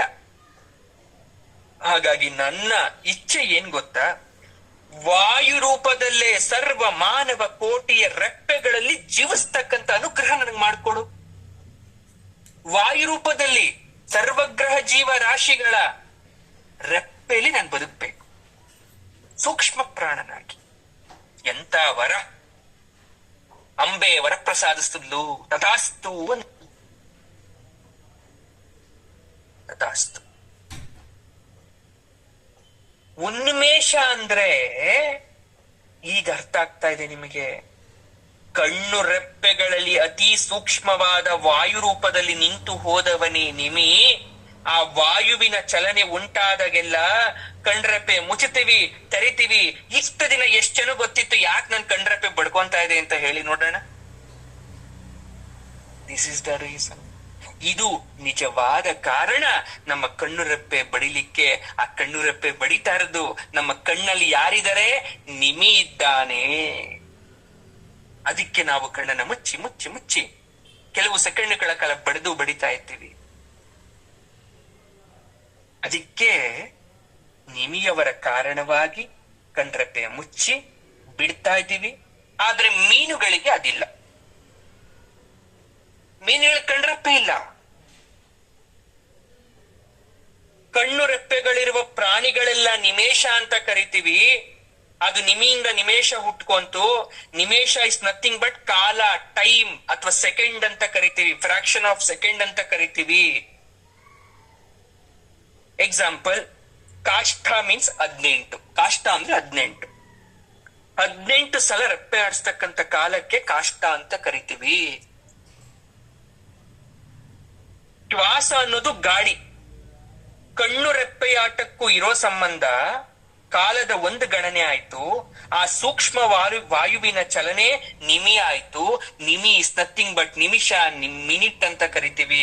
ಎಷ್ಟು ನೋಡಿ, ಒಂದು ನಿಮಿಷ ಇಸ್ ನಥಿಂಗ್ ಬಟ್ ಒಂದು ಕಾಷ್ಟ, ಅಂದ್ರೆ ಒಂದು ನಿಮಿಷದಲ್ಲಿ 18 ಸಲ ರೆಪ್ಪೆಯನ್ನ ಬಡಿತೀವಿ. ಇದು ಮೆಡಿಕಲ್ ಟರ್ಮಿನಾಲಜಿ ಅಲ್ಲ, ಎಷ್ಟೋ ಸಾವಿರ ವರ್ಷಗಳ ಹಿಂದೆ ಆಗಿರುವಂತದ್ದಿದು. ಅದನ್ನ ನಾವಿವತ್ತು ಸೈನ್ಸ್ ಅಂತ ಕರೀತಾ ಇದ್ದ. ಅರ್ಥ ಆಯ್ತಾ ಎಲ್ರಿಗೂ? ಸ್ವಲ್ಪ ತಲೆ ತಿನ್ನೋ ತರ ಏನಾದ್ರು ಇದೆಯಾ? ಕನ್ಫ್ಯೂಷನ್ ಏನಾದ್ರು ಸ್ಟಾರ್ಟ್ ಆಯ್ತಾ? ಆಗಿಂದ ನಿಮಿ ನಿಮಿ ನಿಮಿ ಅಂತ ಇದ್ದೆ, ಆ ನಿಮಿನೇ ನಿಮಿಷ. ಒಂದ್ ನಿಮಿಷ ಇರಿ ಬಂದೆ. ಯಾರೋ ನಿಮಿಷ? ನಿಮಿಷ ಅನ್ನೋದು ಪದ ಅಲ್ಲ, ಅದು ಒಂದು ವ್ಯಕ್ತಿ, ಅದು ದೈವ ಮಾನವ, ದೇವರಿಂದ ಹೊರ ಪಡ್ಕೊಂಡು ನಮ್ಮ ರಕ್ತಗಳಲ್ಲಿ ಅಡಗಿಸ್ಕೊಂಡಿದ್ದಾವೆ. ಅವನು ನಿರ್ಜೀವ ಶರೀರ ಉಳಿದಿದೆ. ಇನ್ನೊಂದು ವಿಚಾರ ಅಂದ್ರ, ಆ ನಿಮಗೆ ಸಂತಾನ ಇರ್ಲಿಲ್ಲ, ಮಕ್ಳು ಮರಿ ಯಾರು ಇರ್ಲಿಲ್ಲ. ಆತನ ವಂಶ ಅಂತಗೊಳ್ಳೋ ಪ್ರಮಾದದಲ್ಲಿದೆ. ದುರ್ಗುಣನಾದರೆ ಹಾಳಾಗ್ ಹೋಗ್ಲಿ, ಅವ್ನ ವಂಶ ಎಲ್ಲಿದ್ರು ಪರವಾಗಿಲ್ಲ. ಕೆಟ್ಟ ವ್ಯಕ್ತಿ ಆದ್ರೆ ಯಾಕೆ ಬೇಕು ಅವ್ನ ವಂಶ? ಬಟ್ ತುಂಬಾ ಒಳ್ಳೆ ವ್ಯಕ್ತಿ ನಿಮಿ. ಸಕಲ ಸದ್ಗುಣ ಸಂಪನ್ನ, ತಪೋಬಲ ಸಂಪನ್ನ, ಧಾರ್ಮಿಕನಾಗಿರ್ತಕ್ಕಂಥವನು, ಸಾಕ್ಷಾತ್ ವಿಷ್ಣು ಸಮಾನ, ವಿಷ್ಣು ರೂಪ ತರ ಇದ್ದ. ಮಹರ್ಷಿಗಳು ಹಂಗಂತ ಅನ್ಕೊಂಡಿದ್ರು. ನಿಮಿಯ ನಿರ್ಜೀವ ಶರೀರವನ್ನ ಆರಣಿಯಿಂದ ಮಂತಿಸ್ತಾರೆ, ಅಂದ್ರೆ ಅದೊಂದು ತಪೋಬಲದ್ದು. ಆರಣಿಯಿಂದ ಮಂತಿಸ್ತಾರೆ. ಆಗ ಹುಟ್ಟುತ್ತಾನೆ ಒಬ್ಬ ಮಿತಿ. ಮುನಿಗಳು ಮಾಡೋ ಕೆಲಸ, ವಂಶ ಹೀಗೆ ನಿರ್ವಂಶ ಆಗಬಾರ್ದು ಅಂತ ಅವನ ದೇಹವನ್ನ ಮಂತಿಸಿದಾಗ ಅದರಿಂದ ಒಂದು ಮಗು ಹುಟ್ಟುತ್ತೆ. ಆ ಮಗುವಿನ ಹೆಸರೇ ಮಿಥಿ. ತಂದೆ ಗುಣ ಬರ್ಬೇಕಲ್ಲ, ತಂದೆಯಂತೆ ಸರ್ವಗುಣ, ತಪಸ್ಸಿಗೂ ವಾರಸುದಾರನಾಗಿ ಹುಟ್ಟತಕ್ಕಂಥವನು. ಮಹರ್ಷಿಗಳು ವಿದೇಹವನ್ನ ಮತಿಸಿದ್ದು ಗುಹಾತೀರ ಪ್ರದೇಶದಲ್ಲಿ. ಆ ದೇಹ ತಗೊಂಡೋಗಿ ಎಲ್ಲಿ ಮತಿಸ್ತಾರೆ ಅಂದ್ರೆ ಗುಹಾತೀರ, ಅಂದ್ರೆ ಗಂಗಾತೀರ ಪ್ರದೇಶದಲ್ಲಿ. ಅದಕ್ಕೆ ಮಿಥಿಲಾ ನಗರಿ ಅಂತ ಹೆಸರು ಬಂತು. ಮಿಥಿಲಾ ನಗರ ಕೇಳಿದ್ದೀರಲ್ಲ? ಮಿಥಿಲಾ ನಗರ ನಥಿಂಗ್ ಬಟ್ ಮಿಥಿ. ಆ ಮಿಥಿ ಯಾರು? ಅವನನ್ನ ಜನಕ ರಾಜ ಅಂತ ಕರೆದ್ರು. ಆ ವಂಶದವರೆಲ್ಲ ಮಿಥಿಲಾಧಿಪತಿಗಳಾದ್ರು, ವಿದೇಹರಾದ್ರು, ಜನಕರಾದ್ರು. ಜನಕರಾಜ ಯಾರ ವಂಶಸ್ಥ? ಯಾರ ವಾರಸುದಾರ? ನಿಮಿಯ ವಾರಸುದಾರ. ಆ ಮಿಥಿಲಾಪತಿಗಳಲ್ಲಿ ಒಬ್ಬನಾದ ಜನಕ ಮಹಾರಾಜನಿಗೆ ಕೀರ್ತಿ ತಂದುಕೊಟ್ಟಂತವಳು ಅಯೋನಿಜೆಯಾದಂತಹ ಸೀತಾದೇವಿ. ನೇಗಿಲಿನ ಅಡಿಯಲ್ಲಿ ಲಭ್ಯಳಾದಂತ ಅಯೋನಿಜೆಯೇ ಸೀತಾದೇವಿ, ವೈದೇಹಿ, ಜಾನಕಿ, ಮೈಥಿಲಿ. ಮಿಥಿಲಾದ ರಾಜಕುಮಾರಿಯೇ ಮೈಥಿಲಿ. ನೋಡಿ, ನಾವು ಪುರಾಣವನ್ನ ಕೆದಕ್ತಾ ಹೋಗ್ಬಿಟ್ರೆ ಇದೆಯಲ್ಲ, ಅದು ಬ್ರಹ್ಮಾಂಡ.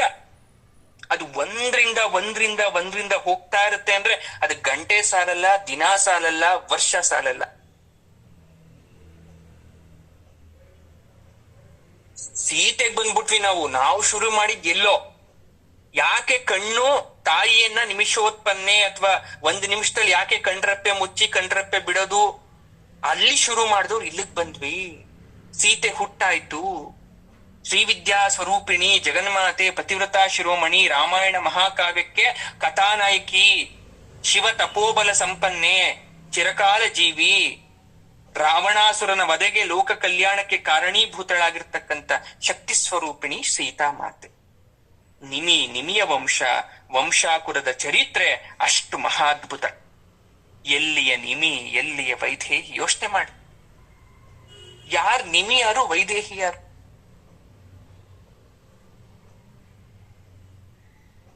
ಅದಕ್ಕೇನೆ ಶಾಸ್ತ್ರಗಳಲ್ಲಿ ನಾವು ಒಂದು ಯುಗ ಚರಿತ್ರೆ, ಯುಗಾರಂಭವನ್ನ ನಿಮಿ ಅಂತ ಕರಿತೀವಿ. ಅಮ್ಮನವನ್ನ ಅನಿಮೇಷಳು ಅಂತ ಕರಿತೀವಿ, ತಾಯಿಯನ್ನ, ಜಗನ್ಮಾತೆಯನ್ನ. ಹಾಗೆ ತಾನು ನಿರ್ಮಿಸಿದ ಜಗತ್ತು, ತಾನು ಕಣ್ಣು ರೆಪ್ಪೆಗಳನ್ನ ಮುಚ್ಚಿದ್ರೆ ಪ್ರಳಯ ಆಗತ್ತೆ, ಮುಳುಗ್ ಹೋಗುತ್ತೆ ಅನ್ನೋ ಅಪಾರ ಕರುಣೆಯಿಂದ ತಾಯಿ ತನ್ನ ಕಣ್ಣನ್ನ ಯಾವತ್ತೂ ಮಿಟುಕಿಸದೇ ಇಲ್ಲ. ಒಂದೇ ಶ್ಲೋಕದಲ್ಲಿ ಮನೋಭಾವದ ಪರಿಧಿಯನ್ನು ಎಷ್ಟು ಚೆನ್ನಾಗಿ ನಾವು ಅರ್ಥ ಮಾಡ್ಕೋಬಹುದು. ಇದಕ್ಕೆಲ್ಲ ಆಳವಾದ ಅಧ್ಯಯನ ಬೇಕು. ಅದನ್ನ ನೀವು ಅರ್ಥ ಮಾಡಿಕೊಂಡು ಕರಗಿಸ್ತಕ್ಕಂತ ಶಕ್ತಿ ನಿಮ್ಮಲ್ಲಿ ಇರ್ಬೇಕು. ಇದಕ್ಕೆ ವಿಶೇಷವಾಗಿ ಹೇಳ್ತಾರೆ, ಈ ಶ್ಲೋಕವನ್ನ ನೀವೇನಾದ್ರೂ ಪಠಣೆ ಮಾಡಿದ್ರೆ ಆದ್ರೆ 2500 ಮಾಡ್ಬೇಕು ದಿನಕ್ಕೆ 40-45 ದಿವಸ. ಅಂಡವ್ಯಾಧಿ ನಿವಾರಣೆ ಆಗತ್ತೆ. ಯೂಟ್ರಸ್ ಪ್ರಾಬ್ಲಮ್ ಯಾರಿಗೆ ಹೆಣ್ಮಕ್ಳಿಗೆ ಇರುತ್ತೆ, ಪ್ಲಾಸೆಂಟಾ ಪ್ರಾಬ್ಲಮ್ಸ್ ಯಾರಿಗಿರುತ್ತೆ ಅದು ನಿವಾರಣೆ ಆಗುತ್ತೆ ಅನ್ನೋ ಒಂದು ವಿಚಾರವನ್ನ ಕೂಡ ಹೇಳ್ತಾರೆ. ಸರಿ, ಕಣ್ಣು ಮಿಟುಕಿಸಿದ್ದಾಯ್ತು, ಕಣ್ಣು ಮುಚ್ಚಿದ್ದಾಯ್ತು. ತಾಯಿ ನೇತ್ರ ಸೌಂದರ್ಯವನ್ನ ನೋಡಿ ಹೆಣ್ಣು ಮೀನು ಭಯ ಪಡ್ತಾವಲ್ಲ, ಹೇಗದು? 56ನೇ ಶ್ಲೋಕದಲ್ಲಿ ಹೇಳ್ತಾರೆ, ಹೆಣ್ಣು ಮೀನುಗಳೇ ಭಯ ಪಡ್ತಾ ಇದೆ ತಾಯಿಯ ಸೌಂದರ್ಯವನ್ನ ನೋಡಿ. ಹೇಗೆ? ಅವಾಪರ್ಣೆ ಕರ್ಣೆ ಜಪನಯನ ಪೈಶೂನ್ಯ ಚಕಿತ ಅಂತ ಹೇಳ್ತಾ ಇದ್ದಾರೆ. ಏನ್ ಹಾಗಂದ್ರೆ ನೋಡಿ, ಸೌಂದರ್ಯ ಲಹರಿಯಲ್ಲಿ ಇನ್ನೂ ಕೆಲವೊಂದಷ್ಟು ಎಕ್ಸ್ಟ್ರಾ ಶ್ಲೋಕಾಸ್ ಅಂತ ಇದೆ. ಅದ್ ನಾವು ಕನ್ಸಿಡರ್ ಮಾಡಲ್ಲ, 100 ಮಾಡೋದು. ಅದಿರ್ಲಿ, ಪರವಾಗಿಲ್ಲ. ಈ ಶ್ಲೋಕದ ಅರ್ಥ ಬಹಳ ಸಿಂಪಲ್. ಮೀನುಗಳಿಗೆ ರೆಪ್ಪೆ ಇಲ್ಲ. ಜಗನ್ಮಾತೆ ಕಣ್ಣುಗಳು ಮೀನು ನೇತ್ರ ಅಂತ ಕರೆದಿದ್ದು, ಮೀನಾಕ್ಷಿ ಅಂತ ಕರೆದಿದ್ದು ಯಾಕೆ ಅಂದ್ರೆ ತಾಯಿಗೆ ರೆಪ್ಪೆ ಇದೆ, ಆದ್ರೂ ರೆಪ್ಪೆ ಆಡಿಸ್ತಾ ಇಲ್ಲ. ಅವಳು ಮೀನಿನ ತರ, ಅದಕ್ಕೆ ಅವಳು ಮೀನಿನ ಕಣ್ಣುಳ್ಳವಳು, ಅವಳೇ ಮೀನಾಕ್ಷಿ. ಯಾಕೆ ಮೀನಾಕ್ಷಿ ಅಂತ ಕರಿತೀವಿ ಗೊತ್ತಾಯ್ತಾ? ಕಣ್ಣಿದ್ರು ರೆಪ್ಪೆ ಆಡ್ಸಲ್ವಲ್ಲ ಮೀನಿನ ತರ, ಆಗಾಗ ಅವಳು ಮೀನಾಕ್ಷಿ.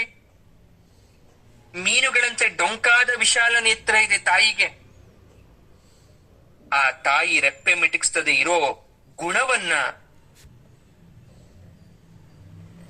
ಏನಂತ ಭಾವಿಸ್ತಾ ಇವ ಗೊತ್ತಾ? ಹೆಣ್ಣು ಮೀನುಗಳು ನೀರಿನೊಳಗೆ ಅಡ್ಕೊಂಡು, ತಾಯಿ ನಾವೇನೋ ಕಳ್ತನ ಮಾಡ್ಬಿಟ್ಟಿದೀವಿ, ಅದಕ್ಕೆ ನಮ್ಮನ್ನ ಆ ಕಣ್ಣು ಮಿಟಕ್ಸ್ತೆ ನಮ್ಮನ್ನ ನೋಡ್ತಾ ಇದ್ದಾಳೆ ರೆಪ್ಪೆ ಇದ್ರು ಅಂತ ಭಯ ಪಟ್ಟು ಒಳಗಡೆ.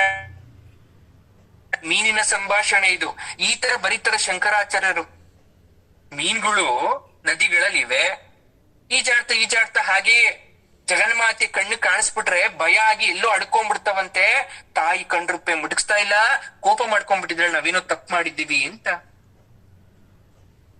ನೋಡಿ, ಮೀನಿಗಿರೋ ವರ ಅದು ಮೀನು ದೃಷ್ಟಿ ಅಂತ ಕರಿತೀವಿ. ನಾವ್ ಅನ್ಕೋಬಹುದು ನಮಗೆ ವರ ಕಣ್ಣು ರೆಪ್ಪೆ ಮಿಟ್ಕ್ಸಕ್ ಕೊಟ್ಟಿದ್ದಾರೆ. ಪ್ರತಿಯೊಂದು ಜೀವಿಗೂ ಕಾರಣ ಇದ್ದೇ ತಾಯಿ ಒಂದೊಂದು ಅಂಗ ಕೊಡೋದು. ಯಾಕೆಂದ್ರೆ ಆ ರೆಪ್ಪೆ ಮುಟುಕಿಸಿದ ದೃಷ್ಟಿಯಲ್ಲಿ ಅವು ತಮ್ಮ ಕಣ್ಣು ಗುಡ್ಡೆಗಳನ್ನ ತಿರುಗಿಸ್ತಾ ಮರಿಗಳನ್ನ, ತಮ್ಮ ಶತ್ರುಗಳನ್ನ ನೋಡ್ತವೆ. ಹಾಗೆ ರಾತ್ರಿಯಲ್ಲಿ ಅರಳುವ ಕನ್ನೈದಿಲೆ ಕುವಲಯಗಳಲ್ಲಿ ನಿನ್ನ ನೇತ್ರ ಲಕ್ಷ್ಮಿ ಅಡ್ಕೊಂಡಿದ್ದಾಳೆ. ಉಷೋದಯದಲ್ಲಿ ಆ ಕುವಲಯಗಳ ದಳಗಳು ಮುಚ್ಚಿ ಹಗಲೆಲ್ಲಾ ನೇತ್ರ ಲಕ್ಷ್ಮಿ ಅಂದ್ರೆ ಇದೇನ್ ಅರ್ಥ ಮಾಡ್ಕೋಬೇಕು ಅಂದ್ರೆ, ಯಾಕೆ ಕಣ್ಣನ್ನ ಮುಚ್ಚಲ್ಲ ಅನ್ನೋದಕ್ಕೂ ಕಾರಣ, ಇನ್ನೊಂದು ಕಾರಣ ನೇತ್ರ ಲಕ್ಷ್ಮಿ. ಕಣ್ಣಲ್ಲಿ ಲಕ್ಷ್ಮಿ ಇರ್ತಾಳಂತೆ. ಹೆಣ್ಮಕ್ಳಿಗೂ ಕೂಡ ಆ ಕಣ್ಣಲ್ಲಿರುವ ನೇತ್ರ ಲಕ್ಷ್ಮಿ ಮುಚ್ಚಿಬಿಟ್ರೆ ಮಾಯ ಆಗ್ಬಿಡ್ತಾಳಂತೆ. ಹಾಗಾಗಿ ತಾಯಿ ಕಣ್ಣನ್ನ ಮುಚ್ಚುತ್ತಾ ಇಲ್ಲ. ಅದು ಒಂದು ಕಾರಣ ಇರ್ಬೋದು. ಒಟ್ನಲ್ಲಿ ಶಂಕರಾಚಾರ್ಯರು ನಮಗೆ ಮಾತೆ ಸೌಂದರ್ಯವನ್ನ ಭಾವನಾ ಕೌಶಲ್ಯದಿಂದ ವರ್ಣಿಸ್ಕೊಟ್ಟಿದ್ದಾರೆ. ಕನ್ನೈದಿಲೆ ಯಾವಾಗ ಅರಳೋದು? ರಾತ್ರಿ ಮಾತ್ರ. ನೇತ್ರಲಕ್ಷ್ಮಿ ಬೆಳಗ್ತಾ ಇದ್ದಾಳೆ ಅಂದ್ರೆ ಅವಳು ಬೆಳಗ್ಗೆ ಮಾತ್ರ ಇರ್ತಾಳೆ. ಕಣ್ಣೇ ಮುಚ್ಚಿದ್ರೆ ಅವಳು ಯಾವತ್ತು ಮಾಯನೇ ಆಗಲ್ವಲ್ಲ. ಅದಕ್ಕೆ ಹೇಳ್ತಾರೆ, ದೇವತಾ ಸ್ತ್ರೀಯರು ಅಪ್ಸರಿಯರು ಸ್ವರ್ಗದಿಂದ ರಾತ್ರಿ ಹೊತ್ತು ಮಾತ್ರ ಭೂಮಿಗೆ ಬರ್ತಾರೆ, ಜಲಕ್ರೀಡೆಗೆ ಬರ್ತಾರೆ, ಕನ್ನೈದಿಲೆಯ ಸೌಂದರ್ಯವನ್ನ ನೋಡಕ್ ಬರ್ತಾರೆ. ಆ ಕನ್ನೈದಿಲೆಯನ್ನ ತಗೊಂಡೋಗಿ ಈಶ್ವರನಿಗೆ ಅರ್ಚನೆಯನ್ನ ಮಾಡ್ತಾರೆ. ಉಷೋದಯಕ್ಕೆ ಮುಂಚೆ ಮತ್ತೆ ಸ್ವರ್ಗಕ್ಕೆ ಸೇರ್ಕೊಳ್ತಾರೆ. ಮಾನವರ ಕಣ್ಣಿಗೆ ಕಾಣಿಸ್ಕೊಳಲ್ಲ. ಕ್ಷೇತ್ರ ಪುರಾಣಗಳಲ್ಲೂ ಇದೆ ಈ ತರ ಅಂತ ಹೇಳ್ತಾರೆ. ಅದು ಎಷ್ಟು ನಿಜವೋ ಎಷ್ಟು ಸುಳ್ಳೋ ಅದ್ ನಮಗ್ ಬೇಡ. ಆದ್ರೆ ಅಮ್ಮನವರ ನೇತ್ರ ಸೌಂದರ್ಯದ ಬಗ್ಗೆ ನಾವು ಅರ್ಥ ಮಾಡ್ಕೋಬೇಕು. ಅದನ್ನ ಈ ಮೀನಿಗೆ ಭಯ ಆಗುತ್ತಲ್ಲಮ್ಮ. ಯಾಕೆ ಭಯ ಪಡ್ತಾ ಇದ್ದೇವೆ ಅಂದ್ರೆ ಇದೇ ಕಾರಣಕ್ಕೋಸ್ಕರ. ನೀನು ನೋಡಿ, ಜ್ಞಾನ ಪ್ರಕಾಶಳು, ನೀನು ಸದಾ ನಗುಮುಖದಿಂದ ಕೂಡಿದ್ಯಾ, ಆದ್ರೂ ನೀನ್ ಕಂಡ್ರಪ್ಪೆ ಮುಳುಗ್ಸಲ ಭಯ ಆಗ್ಬಿಡುತ್ತೆ. ಇಂಥ ವಿಶೇಷವಾದ ಶ್ಲೋಕವನ್ನ 48 ದಿವಸಗಳ ಕಾಲ ದಿನಕ್ಕೆ 1000 ಬಾರಿ ಅಂತ ಜಪ ಮಾಡಿದ್ರೆ ಸಕಲ ಕಾರ್ಯ ಸಿದ್ಧಿ ಆಗತ್ತೆ ಅಂತ ಬೇರೆ ಹೇಳ್ತಾರೆ. ಸಕಲ ಕಾರ್ಯ ಸಿದ್ಧಿಗೋಸ್ಕರ ಕೂಡ ನಾವು ಈ ಶ್ಲೋಕವನ್ನ ಪಠಣೆ ಮಾಡ್ಕೋಬಹುದು. ಮತ್ತೆ ಮುಂದುವರಿದ ಭಾಗವಾಗಿ ಹೇಳ್ತಾರೆ, ಆಕೆಯ ದಯಾರಸ, ನೇತ್ರದೃಷ್ಟಿ, ಕರುಣ ಅಪಾರವಾಗಿರ್ತಕ್ಕಂಥದ್ದು. ಏನು ಅದರ ಭಾವ, ಅದರ ಹಿನ್ನೆಲೆ ಏನು ಅಂತಕ್ಕಂಥ ವಿಚಾರವನ್ನ ಹೇಳ್ತಾ ಇದ್ದಾರೆ. ಅವಳನ್ನ ಕರ್ಣಾಂಗಿ ಅಂತ ಕರಿತೀವಿ, ಇನ್ನು ಏನೇನೇನೋ ಕರಿತೀವಿ. ಆದ್ರೂ ಇಲ್ಲಿ ಏನಂತ ಕರೆದಿದ್ದಾರೆ ಅನ್ನೋದ್ ನಾವ್ ಏನಾದ್ರೂ ನೋಡೋದಾದ್ರೆ, ದಶಾರಾಘ್ರಿಯಸ್ಯ ಅಂತ ತಾಯಿ ಶಿವೇ ಭವಾನಿ ಕಲ್ಯಾಣಿ ಜಗದಂಬಾ, ನಿನ್ನ ಓರೆ ನೋಟ ಕರುಣಾ ದೃಷ್ಟಿ ಬಹಳ ದೂರದಲ್ಲಿದೆ, ಸುಮ್ಮನೆ ದೂರದಲ್ಲಿಲ್ಲಮ್ಮ. ಆ ದೃಷ್ಟಿ ನಮ್ಮ ಮೇಲ್ ಬೀಳ್ಬೇಕು ಅಂದ್ರೆ ನಾವ್ ಎಷ್ಟು ಕಷ್ಟ ಪಡ್ಬೇಕು. ನಾನು ಭೂಮಿ ಮೇಲೆ ಇದ್ದೀನಿ, ನಿನ್ ಶಿರಸ್ಸು ಸತ್ಯ ಲೋಕದಲ್ಲಿದೆ ಅಂತ ಹೇಳ್ತಾರೆ. 6 ಲೋಕಗಳ ದೂರ ನಮ್ಮ ಮಧ್ಯದಲ್ಲಿದೆ.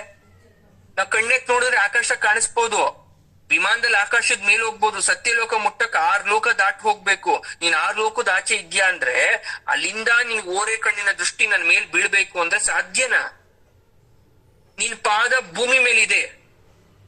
ಹಾಗಾಗಿ ನಿನ್ನ ಸಾಕ್ಷಾತ್ಕಾರಕ್ಕೋಸ್ಕರ, ನಿನ್ನ ಕರುಣಾ ಕಟಾಕ್ಷಕ್ಕೋಸ್ಕರ ದೀನಾತಿ ದೀನನಾದ ನಾನು ಬೇಡ್ಕೊಳ್ತಾ ಇದ್ದೀನಿ. ನನ್ನ ಮೇಲೆ ನಿನ್ನ ಕರುಣಾ ಕೃಪಾಗ ದೃಷ್ಟಿಯನ್ನ ಪ್ರಸರಿಸುತ್ತಾಯಿ. ಅಷ್ಟು ಮಾತ್ರ ಪ್ರಸರಿಸಿದ್ರೆ ನಿನ್ಗೆ ಯಾವ ಕೊರತೆ ಬರಲ್ಲಮ್ಮ. ನಿನ್ ದೃಷ್ಟಿ ಏನ್ ಖಾಲಿ ಆಗ್ಬಿಡಲ್ಲಮ್ಮ. ಯಾಕಂದ್ರೆ ತಂಪನೆ ಬೆಳೆದಿಂಗಲು ತುಸ್ತಕ್ಕಂತ ಚಂದ್ರಕಿರಣ, ಭವ್ಯ ಗೃಹ ತುಂಬಿರೋ ನಗರ, ನೀನು ಚಿಂತಾಮಣಿ ಗೃಹ ಅಂತ ಕರೀತಾರೆ. ಎಷ್ಟು ವೈಭೋಗದಲ್ಲಿದ್ಯೋ, ಚಂದ್ರನ್ ಕಾಂತಿ, ಸೂರ್ಯಕಾಂತಿ ಎಲ್ಲ ಇದೆ.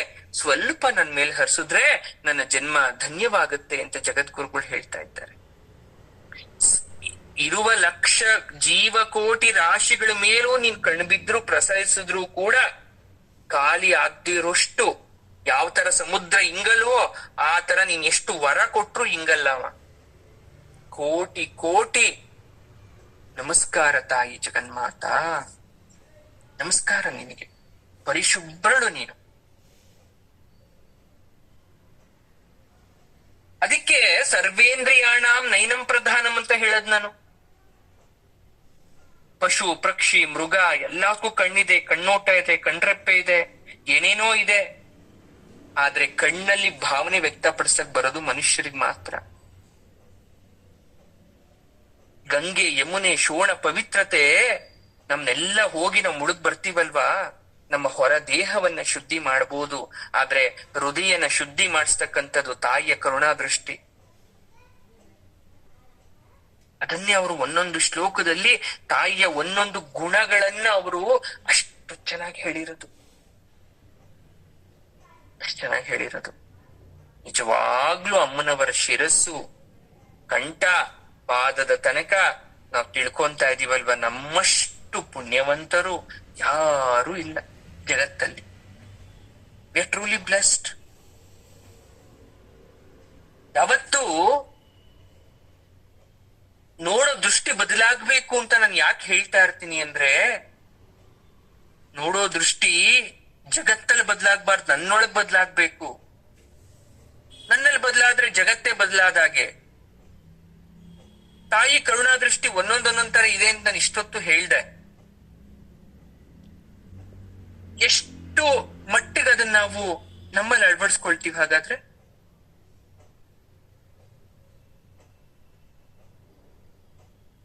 ಎಲ್ರು ಮನುಷ್ಯರೇ ಗುರುಗಳೇ, ನಾವು ತಪ್ಪು ಮಾಡ್ತೀವಿ, ಏನು ಮಾಡಕ್ ಆಗಲ್ಲ. ಎಷ್ಟೇ ತಿಳಿದಿದ್ರು, ಎಷ್ಟೇ ಮಾಡಿದ್ರು ಕೂಡ ಅದೇನೋ ಗೊತ್ತಿಲ್ಲ, ನಾವು ತಪ್ಪು ಮಾಡೇ ಮಾಡ್ತೀವಿ ಗುರುಗಳೇ. ತಪ್ಪಿಲ್ಲ, ಖಂಡಿತ ತಪ್ಪಿಲ್ಲ. ಆದ್ರೆ ಮಾಡೋ ತಪ್ಪು ಅತಿರೇಕಕ್ಕೆ ಹೋಗ್ಬಾರ್ದು, ಅತಿರೇಕಕ್ಕೆ ಹೋಗ್ಬಾರ್ದು. ಕಾಮಾಕ್ಷಿ ದೇವಿ ಕತೆ ಹೇಳ್ದೆ, ಸುಮ್ನೆ ಕಾಮಾಕ್ಷಿ ಅಂತ ಕರೀಲಿಲ್ಲ. ಬಂಡಾಸುರ ಅಂತಕ್ಕಂಥ ಪ್ರಬಲ ರಾಕ್ಷಸ ಶಿವನನ್ನ ಕುರಿತು ತಪಸ್ಸನ್ನ ಮಾಡಿ ವರವನ್ನ ಪಡ್ಕೊಂಡಿರ್ತಾನೆ. ಬಹುತೇಕ ಅಜೇಯನಾಗಿರ್ತಾನವನು, ದುರಾಂಕಾರಿ, 3 ಲೋಕಗಳ ವಿನಾಶವನ್ನ ಮಾಡ್ತೀನಿ ಅಂತ ಶಕ್ತಿಯನ್ನ ದುರುಪಯೋಗ ಪಡಿಸ್ಕೊಂತಿರ್ತಾನೆ.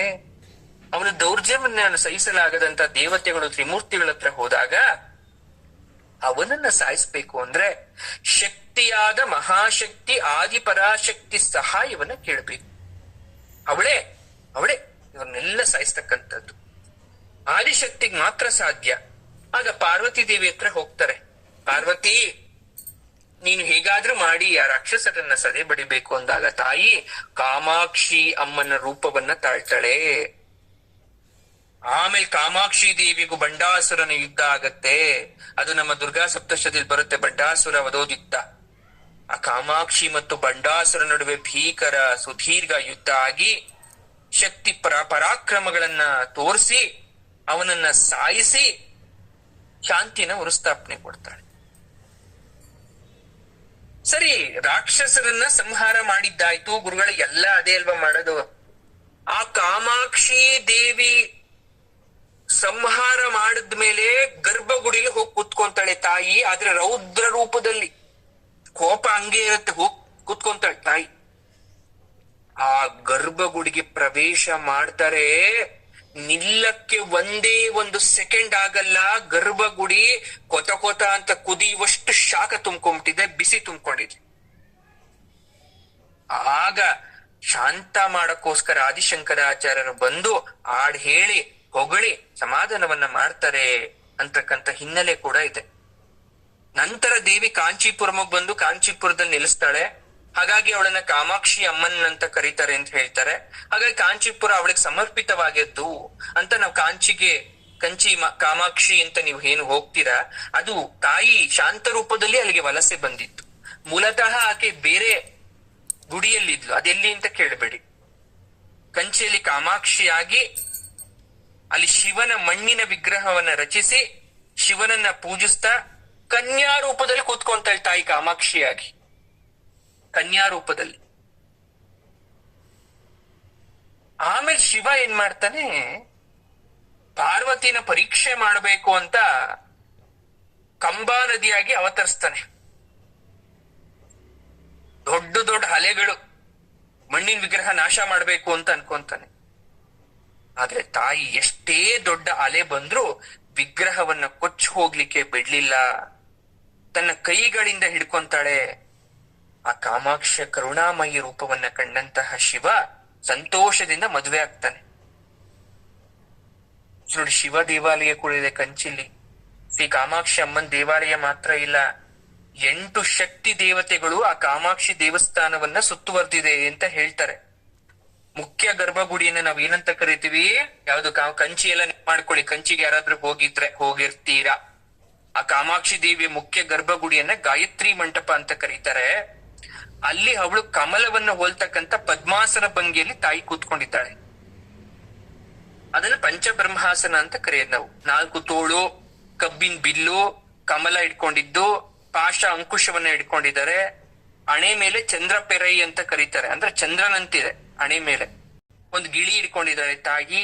ಯಾವಾಗ್ಲೂ ಸುಂದರವಾದ ಪ್ರಕಾಶಮಾನವಾದ ಸೀರೆಯಿಂದ ಅಲಂಕಾರ ಮಾಡಿರ್ತಾರೆ.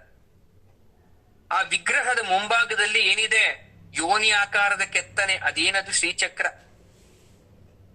ಎಲ್ಲ ಧರ್ಮಗಳ ಪ್ರಕಾರ ದೇವಿ ಎಲ್ಲಿದ್ದಾಳೆ, ಶ್ರೀಚಕ್ರದ ಬಿಂದುವಿನ ಮೇಲೆ ಕೂತ್ಕೊಂಡಿದ್ದಾಳೆ. 8 ವಾಗ್ದೇವಿ, ಗುಲಾಬಿ ಬಣ್ಣ, ತಾಜ ಕಮಲ ಹೂಗಳಿಂದ ಅದಕ್ಕೆ ಪೂಜೆ ಮಾಡಿ ಅದಕ್ಕೆ ಯಾವಾಗ್ಲೂ ಅನುಷ್ಠಾನ ಮಾಡ್ತಾ ಇರ್ತಾರೆ. 4 ಗೋಡೆ ಗರ್ಭಗುಡಿಗೆ. ಆ 4 ಗೋಡೆ ಏನ್ ಸಿಂಬಲೈಸ್ ಮಾಡುತ್ತೆ, 4 ವೇದಗಳನ್ನ. 24 ಕಂಬ ಇದೆ ಗಾಯತ್ರಿ ಮಂಟಪಕ್ಕೆ. ಅದು ಗಾಯತ್ರಿ ಓಂ ಭೂರ್ ಭುವಸ್ವಹ, ಆ ಗಾಯತ್ರಿ ಮಂತ್ರದಲ್ಲಿ ಬರ್ತಕ್ಕಂತ 24 ಅಕ್ಷರಗಳನ್ನ ಪ್ರತಿನಿಧಿಸುತ್ತೆ. ಅದಕ್ಕೆ ಆ ಸ್ಥಳವನ್ನ ನಾಭಿಸ್ಥಾನ, ಒಟ್ಟೀನ ಪೀಠ, ಕಾಮಕೋಟಿ ಪೀಠ, ನಾಭಿ ಪೀಠ ಅಂದ್ರೆ ನಾಭಿ. ಇನ್ನೊಂದು ಈಗ ಅಷ್ಟಪೀಠಗಳು, ಅಷ್ಟದಶಾಪೀಠಗಳು ಅಂತ ಅಮ್ಮನ್ ಕರೀತಾರಲ್ಲ, ಆ ಸತಿ ದೇಹ ಒಂದೊಂದ್ ಕಡೆ ಬೀಳುತ್ತಲ್ಲ, ಕಂಚಿಲ್ ನಾಭಿ ಬಿತ್ತಂತೆ, ಅದಕ್ಕೆ ಹೇಳೋದು ಅದು ನಾಭಿ ಪೀಠ ಅಂತ. ವಿವಿಧ ರೂಪ ನಲ್ಲಿ ಆ ಕಾಮಾಕ್ಷಿ ದೇವಿಗೆ ಯಾಕಷ್ಟು ಮಹತ್ವ ಅಂದ್ರ, ಅಮ್ಮನವರ ಕರುಣೆಯ ನೋಟ ಅಲ್ಲಿದೆ. ತಾಯಿ ಅಲ್ಲಿ ಹೋದ್ರೆ ಭಕ್ತರ ಮೇಲೆ ತನ್ನ ಕರುಣೆಯನ್ನ ಪ್ರಸರಿಸ್ತಾಳೆ ಅಂತ ಹೇಳ್ತಾರೆ. ಸೊ ಒಂದೊಂದು ದೇವಸ್ಥಾನದಲ್ಲೂ ಕೂಡ ಅದರದೇ ಆದಂತ ಹಿನ್ನೆಲೆ, ವಿಶೇಷತೆ ಇದೆ. ಹಾಗಾಗಿ ನಾವ್ ಯಾವ್ದಾದ್ರೂ ಕ್ಷೇತ್ರಗಳಿಗೆ ಹೋದಾಗ ಕ್ಷೇತ್ರ ಮಹಿಮೆ, ಆ ಅಲ್ಲಿ ಯಾರಿರ್ತಾರೋ, ಯಾವುದೇ ದೇವರಾಗಿರ್ಬೋದು, ಯಾವುದೇ ಆ ವಿಷ್ಣು ಸಂಬಂಧಪಟ್ಟಂತಹ ದೇವಾಲಯ, ಶಿವ ಸಂಬಂಧಪಟ್ಟಂತಹ ದೇವಾಲಯ, ದೇವಿಗೆ ಸಂಬಂಧಪಟ್ಟಂತಹ ದೇವಾಲಯ, ಯಾವುದೇ ದೇವಾಲಯ ಆದ್ರೂ ಕೂಡ ಕ್ಷೇತ್ರ ಮಹಿಮೆಯನ್ನು ತಿಳ್ಕೊಂಡು ಅಲ್ಲಿ ದರ್ಶನವನ್ನ ಮಾಡಿ ಬರೋದ್ರಿಂದ ನಮ್ಗೆ ಪೂರ್ಣ ಫಲ. ಕಾಮಾಕ್ಷಿಗೆ ಯಾಕೆ ಹೋಗ್ಬೇಕು?